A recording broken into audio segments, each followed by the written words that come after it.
সংরক্ষিত আসনটাকে মনোনয়ন ভিত্তিক না করে সংরক্ষিত আসনকে বৃদ্ধি করে অন্তত 100 করা। জেনারেল সিটের পাশাপাশি আমরা নারীদের জন্যও যেন একটা ভোট দিয়ে আসতে পারি, কেন তার নমিনেশনটা দেওয়াই হচ্ছে একেবারে কন্ডিশনাল যে তুমি পার্টির জন্য কাজ করবে। আমরা সংসদে যে নারীর প্রতিনিধিত্ব নিয়ে বিভিন্ন প্রস্তাব দেখছি, প্রস্তাব আলোচনায় আছে। আপনার দৃষ্টিতে এই কোন পদ্ধতিটা বেশি কার্যকর মনে করেন, বিশেষ করে সংসদে নারীর প্রতিনিধিত্ব? ধন্যবাদ আমাকে আমন্ত্রণ জানাবার জন্য। আমরা আসলে যদি বাংলাদেশের 50টা বছর দেখি, সেখানে নারীর জন্য সংরক্ষিত আসনের প্রস্তাব 72 থেকে আজ পর্যন্ত যা এসছে সেটা শেষে যে দাঁড়িয়েছে যে 50টা সংরক্ষিত আসন নারীর জন্য থাকবে সংসদে। 300 প্লাস 50 350। সেখানে যে পদ্ধতিটা ছিল সেটা ছিল যে ইলেকট্রাল কলেজ, ইলেকশন হবে, ইলেকট্রাল কলেজ তাদেরকে নির্বাচন করবে বা নমিনেট করবে। তো সেখান থেকে আমরা সবসময় যেটা বলে এসছি যে আমরা সরাসরি নির্বাচন চাই এই রিজার্ভ সিটের জন্য। কারণ হলো যে ওই রিজার্ভ সিটে যেহেতু তাদের জবাবদিহিতার জায়গাটাকে শক্ত করতে হবে, ভোটারের কাছে গিয়ে তাদের কাছ থেকে ভোট নিয়ে এসে নির্বাচিত হলে তারা জানে যে ওখানে তাদের জবাবদিহিতা। নালে এখন পর্যন্ত যে ব্যবস্থাপনা আছে সেখানে তারা তাদের জবাবদিহিতা রয়ে যাচ্ছে পলিটিক্যাল পার্টি, যেই পার্টি তাকে টিকিট দিচ্ছে, নমিনেশন দিচ্ছে। এইটা থেকে বের হয়ে আসল তো হর্তাকর্তা মালিক হওয়ার কথা এই দেশের নাগরিক ভোটার, তো সেইখানেই জবাবদিহিতার জায়গাটা আমরা নিয়ে যেতে চাচ্ছি। এবং আমরা যেটা দেখেছি এখন পর্যন্ত বাংলাদেশের গড় যদি করি, বিভিন্ন সময় বিভিন্ন নির্বাচনে সংখ্যাটা কমে, পার্সেন্টেজটা 25% উপরে যায়নি, কিন্তু পৃথিবী জুড়ে বলা হচ্ছে যে যে কোনো একটা ইনস্টিটিউশনে বা পার্লামেন্টে ইলেকশনে 33% না হলে তাদের কথা শোনার জায়গাটা, ভয়েস অ্যাম্পলিফাই করার জায়গাটা, কোনো ডিসিশন মেকিং এ গ্রহণযোগ্যতাটা বাড়ানোর জন্য অ্যাটলিস্ট 33% দরকার হয়। অতএব আমরা বেজিং যে কনফারেন্স হয়েছিল, এই বাংলাদেশের সরকারই তখনই সাইন করে এসেছিল কনভেনশন ডিক্লারেশনে যে 33% থাকবে। নানান সময় নানানভাবে এই কথাগুলো এসছে।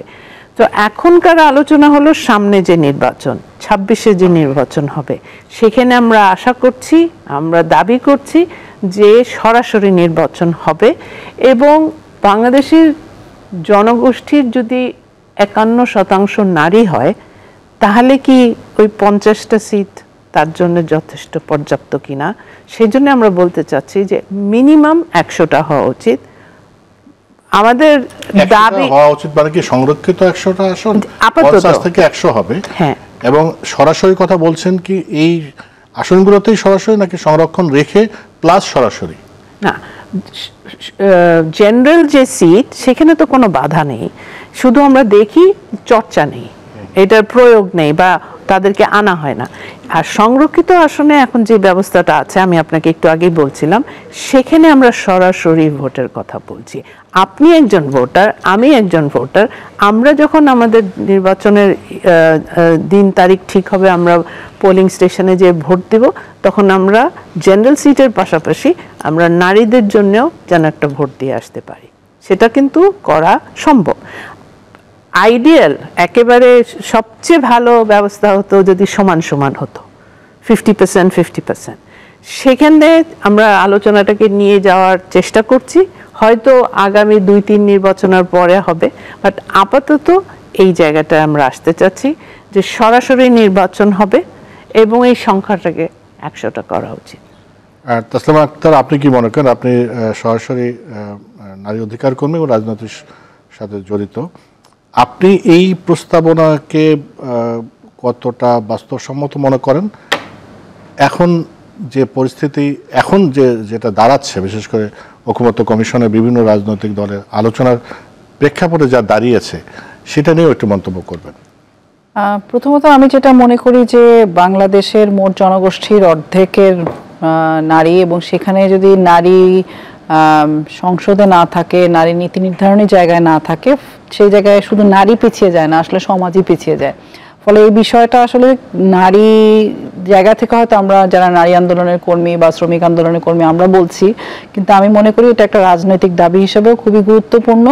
আপনি যেটা বলছেন যেটা বাস্তবসম্মত কিনা, গত 15 বছর ধরে যে ফ্যাসিবাদী দুঃশাসন চলেছে সেটাও কিন্তু আমাদের কাছে কখনো কখনো অবাস্তব মনে হয়েছে, এবং আমরা এখন গণঅভ্যুত্থান পরবর্তী সময়ে আমরা মনে করি যে আমরা একটা নতুন বাংলাদেশকে আমরা পেতে পারি কিনা সেই আকাঙ্ক্ষা কিন্তু গণঅভ্যুত্থানের মধ্যে ছিল। এবং আমরা দেখেছি নারী শিক্ষার্থীরা আন্দোলনে ছিল, পেশাজীবী নারীরা যারা অনেক সময় আন্দোলনের মধ্যে আসতে চাইতেন না তারা অংশগ্রহণ করেছেন। ফলে সেই জায়গা থেকে কিন্তু আমরা আকাঙ্ক্ষা করি যে এখানে একটা নতুন কিছু তৈরি হবে। আপনি যদি দেখেন যে বাংলাদেশের যদি আমরা একেবারে 73 সাল থেকে শুরু করে এখনকার পর্যন্ত দেখি, একেবারে 15টা আসন থেকে কিন্তু শুরু হয়েছিল সংরক্ষিত আসন। সেই 15 আসন থেকে 50 পর্যন্ত আসতে কিন্তু আমাদের অনেক বছর সময় লাগছে। তো এখন এসে কিন্তু আমরা মনে করি যে গণঅভ্যুত্থান পরবর্তী সময়ে রাষ্ট্রের এমন কিছু উদ্যোগ নেওয়া দরকার যাতে সমাজের মধ্যে যে পুরুষতান্ত্রিক সংস্কৃতির কারণে আমাদের নারীরা তাদের যে নাগরিক পরিচয় সেটা নিয়ে যে তারা নীতি নির্ধারণের জায়গায় যাবেন, সেই জায়গাগুলো যেতে পারছে না, সেইটাকে বন্ধ করা এবং সেটা বন্ধ করার জন্য কিছু জায়গা তৈরি করা, সেটারই একটা অংশ হিসেবে আমরা মনে করি যে এই সংরক্ষিত আসন যেটা ছিল সেইটাকে বদল করা। সংরক্ষিত আসনের মনোনয়ন, যে আগে যেটা ছিল যে বিভিন্ন দল মনোনয়ন দিত, এবং এই মনোনয়ন দেওয়ার কারণে যে সমস্যাগুলো হতো যে একজন প্রার্থী সে তো আর মানে সরাসরি নির্বাচন করছে না, সে নির্বাচিত দলগুলো তাকে মনোনয়ন দিচ্ছে, তার সাথে সরাসরি জনগণের যে সংযোগ সেই সংযোগটা থাকছে না, সেখানে জবাবদিহিতার জায়গা থাকছে না, সেইখানে দায়বদ্ধতার জায়গাটাও থাকছে না। তো সেই জায়গাগুলোতে আমরা মনে করি যে সমাজের নানান পরিস্থিতির কারণে এখন পর্যন্ত আমরা দেখছি যে সাধারণ যে 300 আসন আছে সেখানেও নারীদের অংশগ্রহণ আমরা বিভিন্ন গবেষণার থেকেও দেখেছি যে সেখানে অংশগ্রহণ খুবই কম। তো সেই জায়গায় যদি সংরক্ষিত আসনটাকে মনোনয়ন ভিত্তিক না করে সংরক্ষিত আসনকে বৃদ্ধি করে অন্তত 100 করা এবং সেখানে সরাসরি নির্বাচনটা করা, তাতে করে নারীদের মধ্যে একটা উৎসাহ তৈরি হবে এবং সেটা হয়তো আগামী কয়েক টার্মের পরে এই জিনিসটার আর প্রয়োজনও হবে না। সেই জায়গা থেকে আমরা মনে করি এটাই একটা খুব গুরুত্বপূর্ণ মুহূর্ত ছিল গণঅভ্যুত্থান পরবর্তী সময়ে যে সরকারের এই ধরনের উদ্যোগ, কারণ এই আলোচনাটা কিন্তু অনেকদিন ধরে হয়ে আসছে।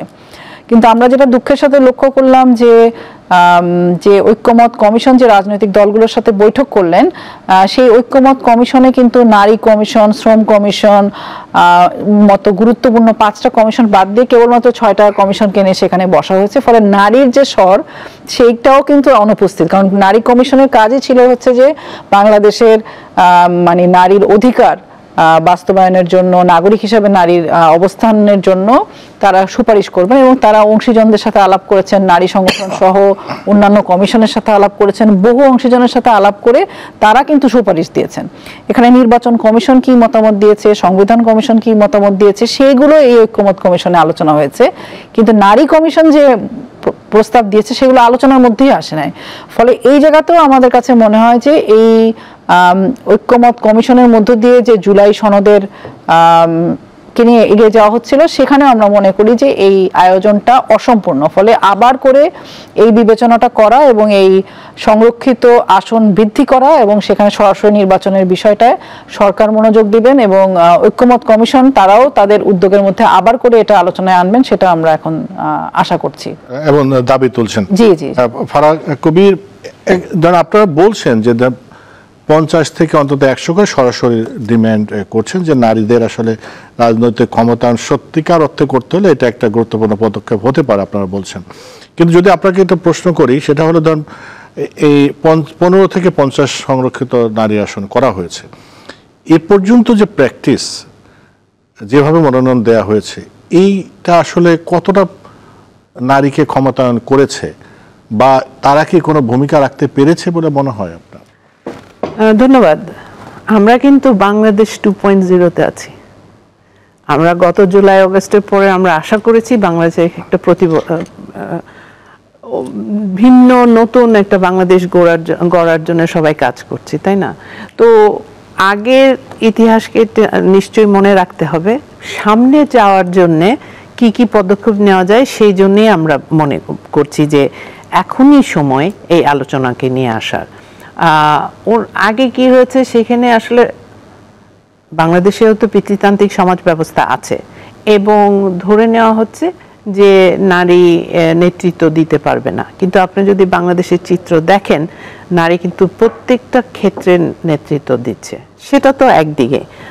যেই দেশের অর্থনীতি নির্ভর করে একটা সিংহভাগ নারীর কর্মের উপরে, তাদের কন্ট্রিবিউশনের উপরে, তো তাদের কি সেখানে আওয়াজ থাকার কথা না?